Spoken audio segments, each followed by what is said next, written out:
Hello, everyone, and welcome to Writers Drinking Coffee. This is a podcast of a bunch of writers who sit around, drink, and talk about writing, publishing, and the whole creative process. We do not censor ourselves, so consider us PG-13. Today's hosts are Chaz and Karen Brenchley, John Schmidt, and me, Jeannie Warner. This is episode 81, Podcasting from Cobbler's Gulch. Welcome, Norman Leonard. You are the creative genius behind Cobbler's Gulch and the writer. So glad to have you on our podcast. Thank you so much for having me. I'm really excited. I had fun when a mutual friend of ours introduced us, going out and saying, what is Cobbler's Gulch, and investigating it. I considered it for kids, but I think it's more YA than children's. What are your thoughts? Tell me about Cobbler's Gulch. Well, before I did it, I was I've been hustling screenplays in Hollywood for like the last 20 years. And I tend to write stuff that's quirky, for lack of a better term. And that's kind of been a dirty word in every Hollywood movie I've been in. If I say quirky, they immediately sort of... Wait, did you listen to our episode on the word quirky? I've downloaded it. I haven't gotten to it yet. I just did the Christmas Ghost one. I've got a whole little soapbox rant on quirky and how heroines can be quirky, but males are not supposed to be as quirky. And yet, when we analyze it, all of our favorite male heroes are quirky. Yeah, I'm an equal opportunist when it comes to quirk, for sure. So I would get questions about, my scripts and my projects, and they would say, who's this for? And I would say, I don't know. I'm supposed to have an audience in mind. And I know that. I teach creative writing, and I know you're supposed to have an audience in mind. But I tell the same stories to my, to my kids that I tell to all of my friends. I don't censor myself. So... Well, there is precedence. I mean, the Lemony Snicket books, a series of unfortunate events. It starts off with the kids on the beach and their parents are dead. And then it just goes on downhill from there.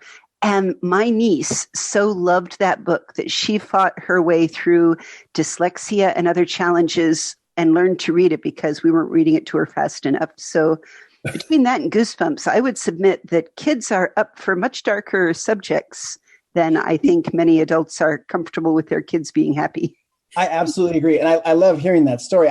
I shared this before I released it with a bunch of friends, and I had a few of them say, I don't think I think they thought it was great, but they were like, I don't think my kid I think this is going to scare the hell out of them. And then they actually did let their kid listen to it. And now there's kindergartners who are coming up to me and asking me about details that I don't remember writing. Like, they're really into it. And it's everyone from kindergartners to like junior high kids are really into it. What age were you actually aiming at? Well, when you started? And that's what you say. It started with my daughter. Yeah. When she was 2, I showed her The Wizard of Oz against my wife's better wishes. And she started, she got really afraid of the witch. And my wife was like, you better fix this.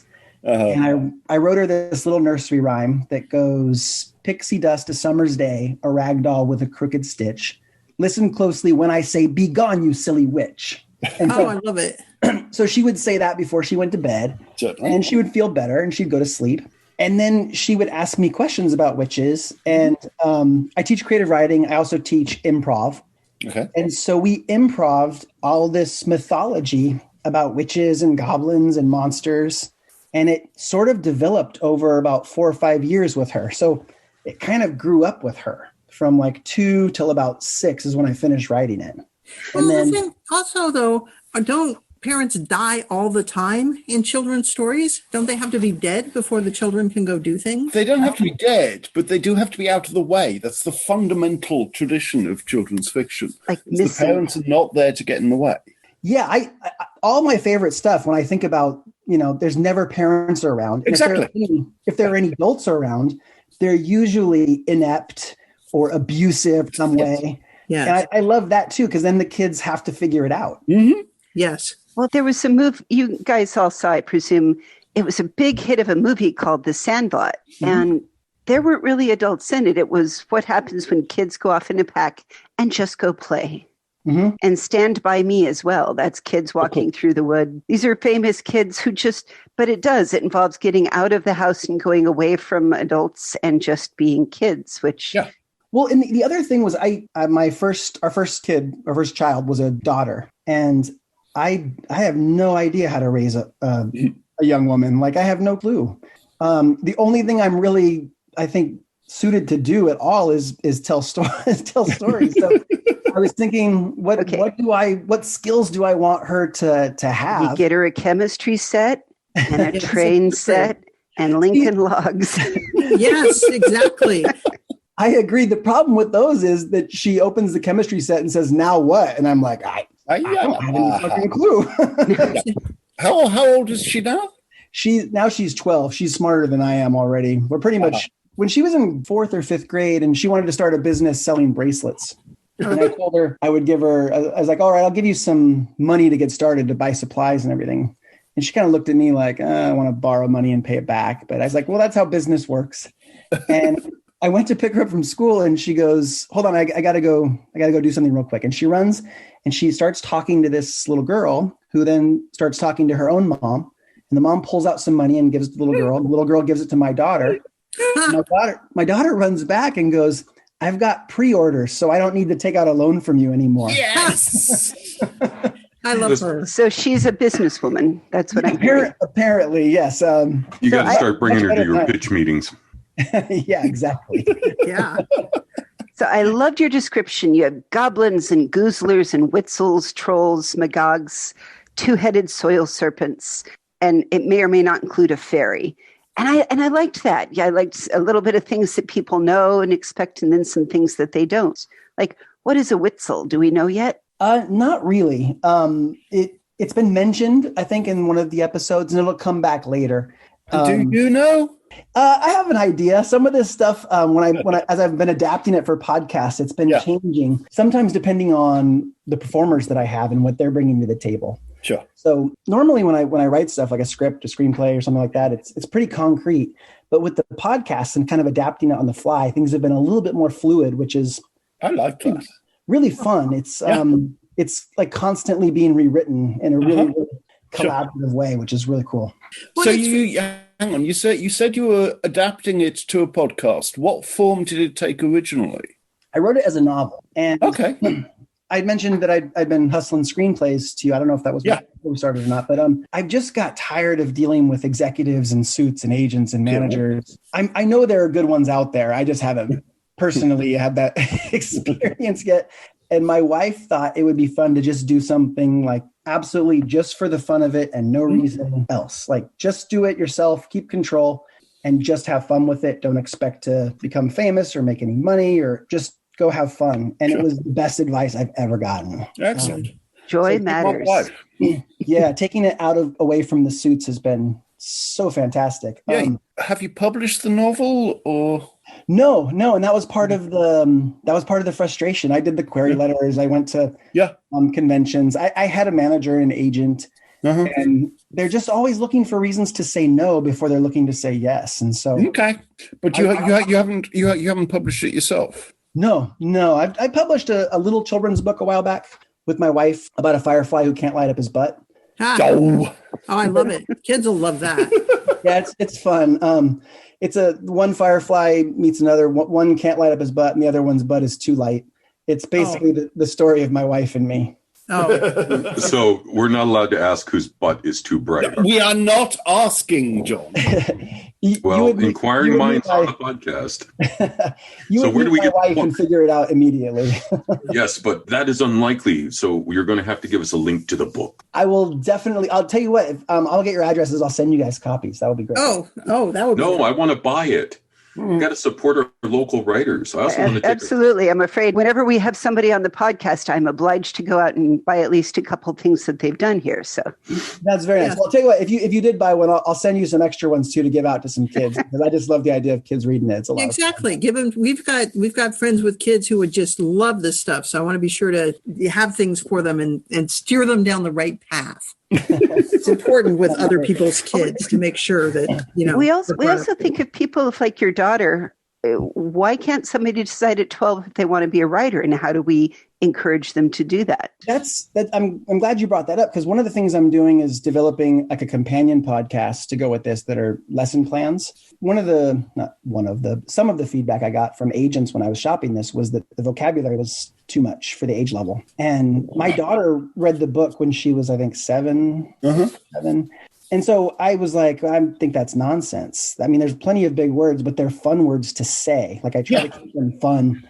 And I'm going to interrupt for a moment. It's famous in the UK. I don't know. Is Beatrix Potter known in America? Yes. yeah. Yes. Oh, yeah. Oh, good. Yeah. Okay, good. But Beatrix Potter introduced the word soporific in books aimed at 6-year-olds, and they love it. Absolutely. It's so much that's, fun. I mean, that's the classic example of kids are not scared by long words.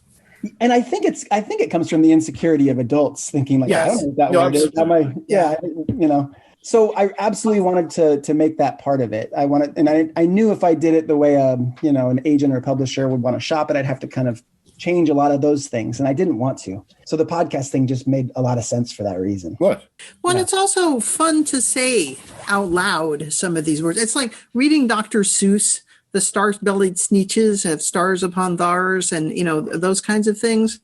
I think it would be fun. And I listened to your podcast, and I loved the language. I loved hearing this rather than reading it. I think it was just a lot of fun to hear the characters and hear about them.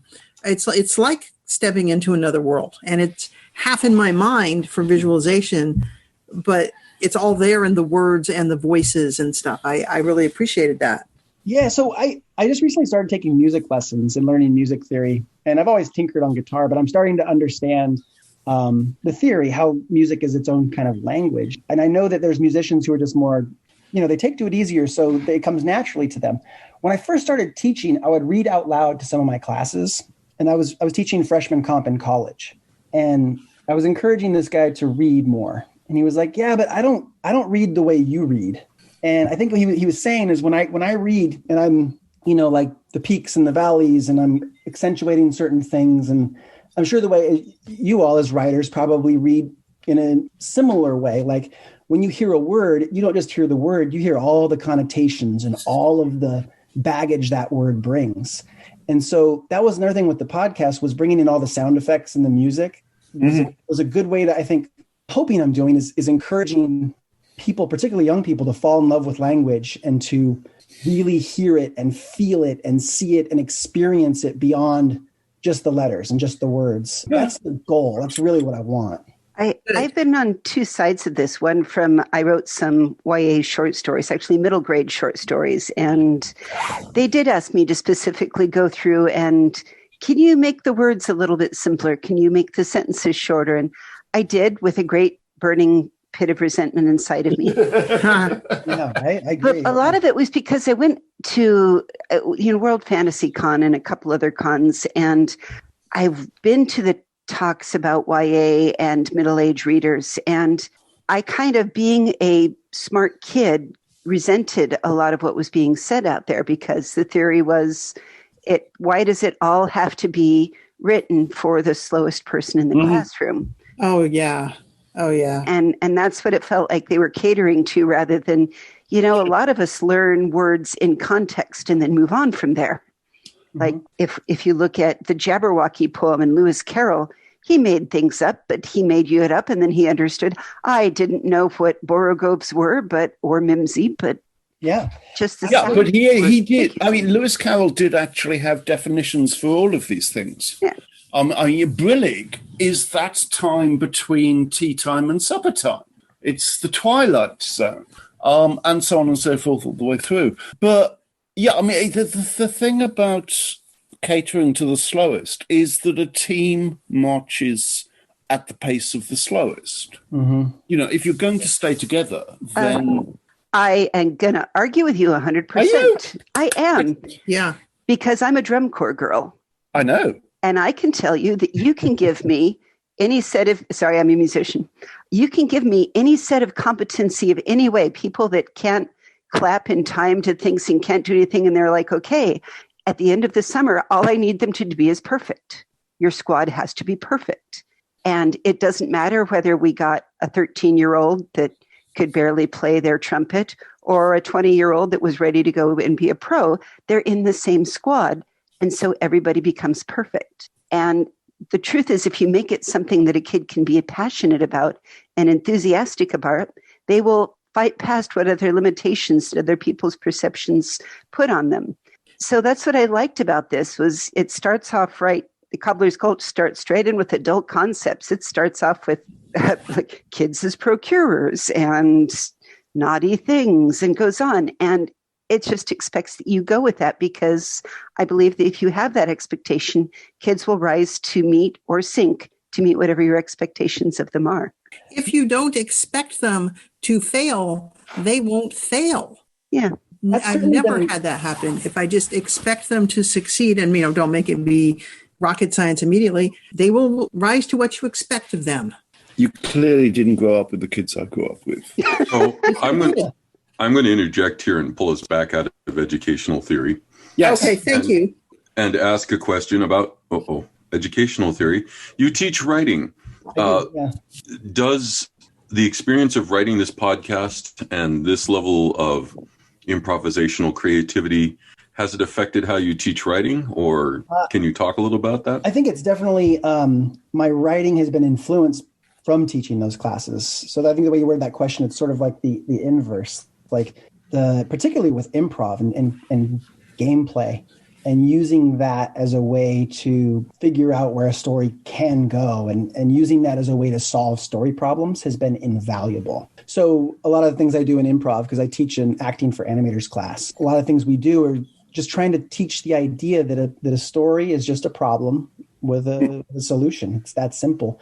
And you can make a choice and it's going to take the story one way, or you can make a choice and it takes the story in a different way. And as long as your choices are consistent with what's come before in terms of character, plot, right? All of that kind of works itself out.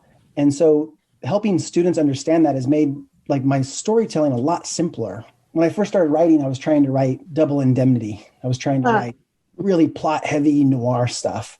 And as I've, matured and gotten older, and there's nothing, I love noir. I'm just not very good at it. I'm much better, really, much better at a simple story for kids that is more playful and kind of imaginative. And so it's really influenced the content and also to a certain extent, like the audience I'm writing for as well. Being playful and improvisational seems to work really well for little kids for some reason. That's another thing about, like I mentioned, the Hollywood thing. My storytelling tends to take really hard left turns in terms of tone. I'll throw in a fart joke one moment, and then the next moment, it's like a huge identity crisis for the character. And that comes a little bit from improv too. And I think it makes sense to kids, right? Because kids, their whole day is nothing but hard left turns. They, 1 minute they've got a balloon and they're on top of the world. The next minute they scratch their knee and it's tragedy. And so I think you actually just wrote a self-help book there of my life in terms of hard left turns and improv. Yeah. You can't sell it in America. Yeah. No. Yeah. Then, so it's for some reason that it seems to be landing with kids really well. I think that those things that don't necessarily work in a Hollywood script really work well for kids. I like the narration that's first person, so that has that certain immediacy of this could be now, but you also did a flavor of world building in the style of the Hidden Almanac. I don't know if you'd listened to it. Haven't, but I'm writing that down. Tell me about it. Well, Hidden Almanac is a series of, it's usually a John that brings up Ursula Vernon, but it was my turn this time. Hey! They were 5 minutes long, and they came out 3 times a week. And you can actually even go look at transcripts of them. They're very simple and very short, but they're episodic storytelling. And it has Pastor Drom and Reverend Mord, and it creates upon this day in the year of the lobster pope, and goes on. And the way that you threw that, you just throw things out there of like, it was the year all of the birds fell down. Yeah. The mythology of that, the way, there's an essay I've read called The Telephone by Anwar Akawi, which is a great essay. This guy wanted to write about his village he grew up in for his daughters. And I think what you just said, the birds falling down, he has something similar where it's oranges. It was the day the oranges fell out of the sky. Right. And that goes back to, I love magical realism and Gabriel Garcia Marquez and the sort of matter-of-fact way that really fascinating, fantastic things happen. And the way you can just shrug at it, I think is really funny to me. And I grew up in this town called Lake Elsinore. Have any of you ever heard of Lake Elsinore? Yeah. Yeah. So Hang on. You either grew up in Denmark or there's a town in America called Elsinore. Lake Elsinore is in California. Yeah. What's funny is, okay, I did not know that. It was definitely named after Hamlet. Yeah, of But course it was. When we were kids, the story was that Cortez was sailing down the west coast of what is now Southern California. And he had run out of fresh water. And so he pulled over in San Juan Capistrano, and he sent this kid, a scout, to go look for fresh water. And he goes over the Ortega Mountains down into Lake Elsinore, and he comes back after 3 days, and the kid his skin is gray and his hair is like shock white, and he's dying. And Cortez asks the boy, he says, what did you see? Where did you go? And he says, it was hell, senor. And then he dies. And then hell, senor becomes Elsinore. Yeah. That is brilliant. I thought Cortez landed on the East Coast and marched across to the West Coast. Probably. But again, this is Lake Elsinore where we tell stories like that. And don't ruin the story. I'm sorry. No, not at all. That's the thing about where I grew up. It's like there's always these really tall tales. Yeah. And they tend to be very dark. Chaz, the barge that takes away King Arthur also brings Cortez. It's just a different lake of different reeds. And the women in the water here is crying. But moving on from that. But in general, we also had Sage and Savant visit us, and they talked about doing Foley work and sound effects. But I look on your site, and you look like you don't have to make as many of your own. You've borrowed a bunch of them. Yeah, I use a lot of Creative Commons. There's a great website called freesound.org. And if you use them, I encourage you, I make donations to them. And I encourage anyone who uses them to do that, because it's all supported by, I think, somebody over in Spain. So anything you can do to contribute. But people upload all kinds of sound effects, and there are certain licenses that you can use. And it's made the world building so much more accessible. So yeah, it's been a really great tool for me. So I use a lot there, and then we create some as well. That part has been amazing. When I say what's the strangest thing you ever had to create for the show so far?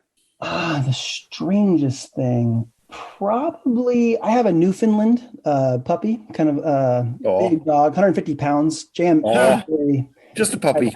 Yeah, J.M. Barry had a similar one. So yes.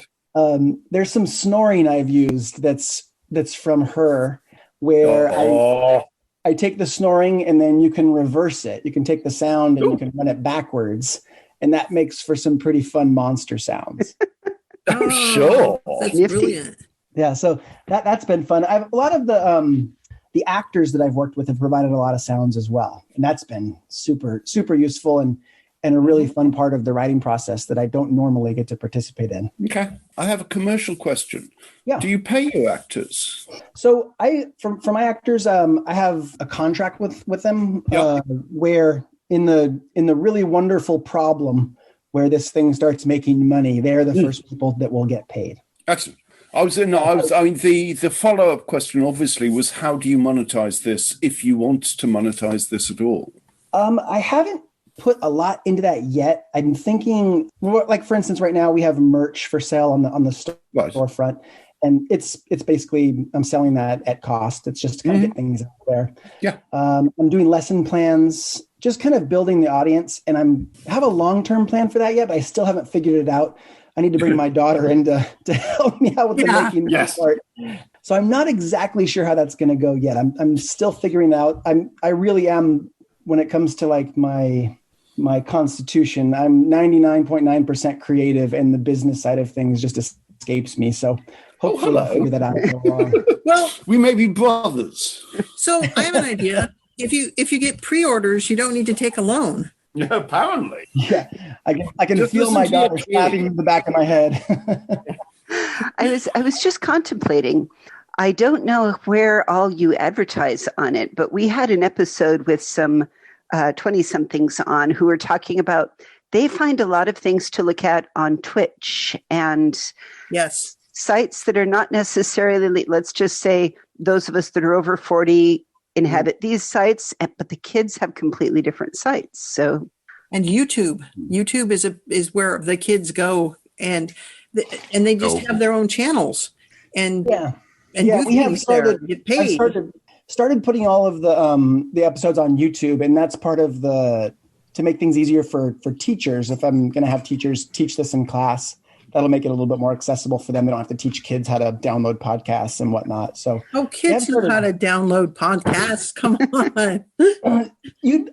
I agree. Most of them do. I've had some that have never even heard of a podcast, which is like baffling to me. But yeah, for the most part, I think most people do. But we are going to YouTube. Real quick, going back to the actor thing, you were asking if I paid the actors. Yeah. What's funny, when I first was trying to cast this thing, I put out a casting notice, and it was like, I'm making a fantasy adventure podcast. And I basically it was crickets. Nobody bit. And then I was thinking about the writing, and I thought, well, I should probably make the casting notice match the writing in terms of so I put up a casting notice that said, I'm looking for voice artists who would be delighted by the prospect of scaring the shit out of children as witches and goblins. And then I had tons of talent. It was That's fantastic. Beautiful. Yeah, I love it. Really, really great. And that got them to read the script, and it got people on board. And the voice artists I've had are just so wonderful. I'm so proud of the work that they're doing. Yeah, they're good. Really, really fun. Yeah. I have one guy named Matt Regan who he plays over a dozen characters. I mean, just a really amazing stuff. Yeah.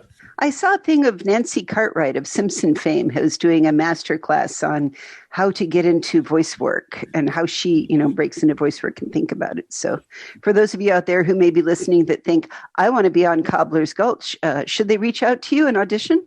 Sure. I'd happy. Yeah.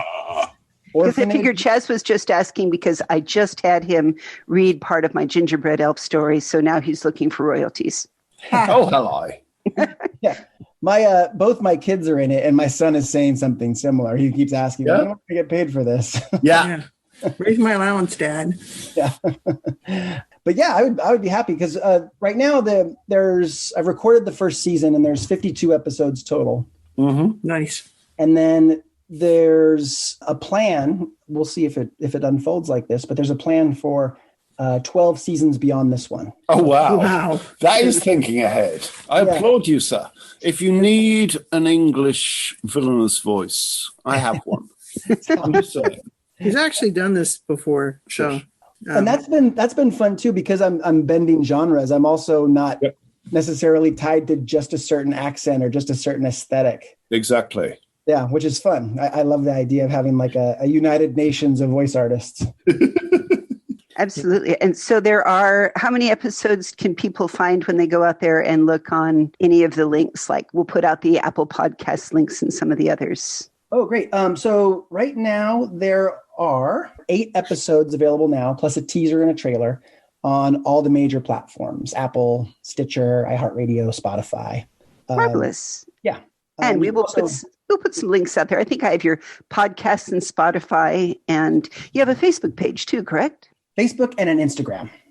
Can they follow you on Twitter or anything? We do have a Twitter handle. I'm still trying to figure out how to use Twitter in a way that makes sense, but we do have it. Ask your children. Yeah, I know. I need to hire my daughter as just the person in charge, period. Consulting. Fantastic. So 4 seasons you foresee for us, we'll be able to enjoy Cobbler's Gulch? Yes, absolutely. Yeah. So, well, on that note, just real quick, the first season's about a witch, and there are 13 witches in a coven, and this is the first. Ah. Yeah. Helps to organize it in your mind. Yeah. Excellent. Well, in your own words, monsters, scoundrels, and good for nothing should not underestimate broken-hearted orphans. Absolutely. Yeah. Yes. Excellent. Well, we will put links to your podcast and the other interesting things we mentioned on our website, which is www.writersdrinkingcoffee.com. You can also find us on Facebook or Twitter. We answer email. Norman, if somebody has an email question for you, do you mind terribly answering it for them? Not at all. orphanage@cobblersgulch.com. Fantastic. You've been listening to Writers Drinking Coffee, a labor of love and enthusiasm put together by the hosts. As we fly merrily through these midwinter holidays, I want to remind you all to try to think kindly about everybody you meet for the next few weeks. We're so close to done with 2020. Yes. Right? Yeah. Our main web support magic is brought to you by Deirdre Schween, and our sound engineer and backup web spider is David Welsh. Our podcast sponsor is Eternally Jackal Designs, helping you all buy cool WDC swag to wear and impress your friends. And here's a shout out to the Bean Scene in Sunnyvale as well. And hey, thanks so much for listening.